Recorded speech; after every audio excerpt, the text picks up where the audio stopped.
নমস্কার বন্ধুরা, the empire পরিবারে আপনাদের স্বাগত জানাই। আজকে একটা ছোট্ট রাইডে বেরিয়ে পড়েছি সিঙ্গুর থেকে চন্দননগরের উদ্দেশ্যে।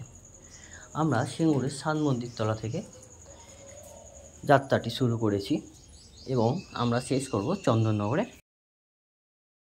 কাছে। আমরা সিঙ্গুর সাত মন্দিরতলা থেকে ডান দিকে স্কুল মোড় থেকে সিঙ্গুর ডাকাত কালীতলা হয়ে বেরিয়ে যাব। আমরা এর মধ্যে পাবো সিঙ্গুর NH2 বা ন্যাশনাল হাইওয়ে।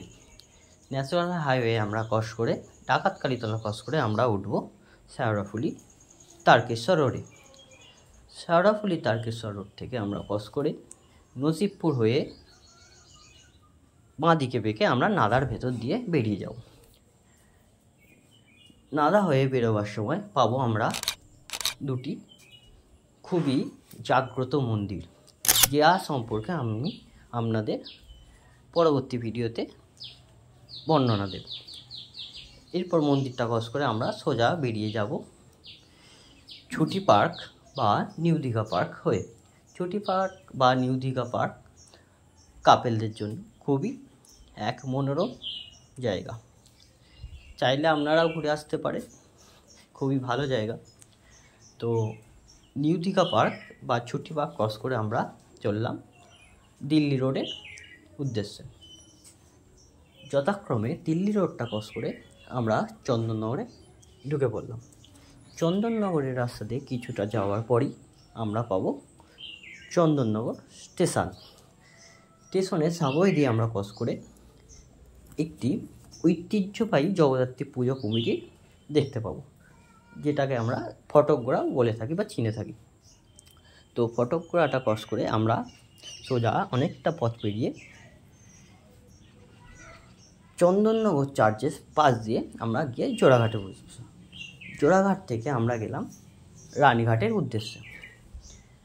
রানীঘাটে আমরা জানবেন হয়তো চন্দননগরের আশেপাশে মানকুণ্ডু, ভদ্রেশ্বর প্রভৃতি জায়গা জগদ্ধাত্রী ঠাকুর এই রানীঘাটেই বিসর্জন হয়ে থাকে। তো রানীঘাট থেকে আমরা তার পাশেই এলাম চন্দননগর মহকুমা আদালত।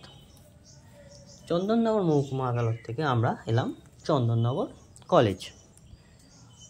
চন্দননগর কলেজ থেকে আমরা এলাম আবার জোড়াঘাটে। এই জোড়াঘাট বা চন্দননগর কলেজ খুবই বিখ্যাত এবং এটা এক ঐতিহাসিক স্থান। এখানে মোটামুটি বিকাল থেকে রাত 11টা-12টা পর্যন্ত লোকজনের সমাগম বা মানুষের সমাগম লেগেই থাকে। এখানে সাধারণত কাপেলদের ভিড়ই বেশি দেখতে পাওয়া যায়। চন্দননগর সম্পর্কে আরও অনেক তথ্য আপনাদের দেবো এর পরের ভিডিওতে। আপনার যদি এই চ্যানেলটা ভালো লেগে থাকে দয়া করে সাবস্ক্রাইব করে দেবেন এবং লাইক করে দেবেন। ধন্যবাদ।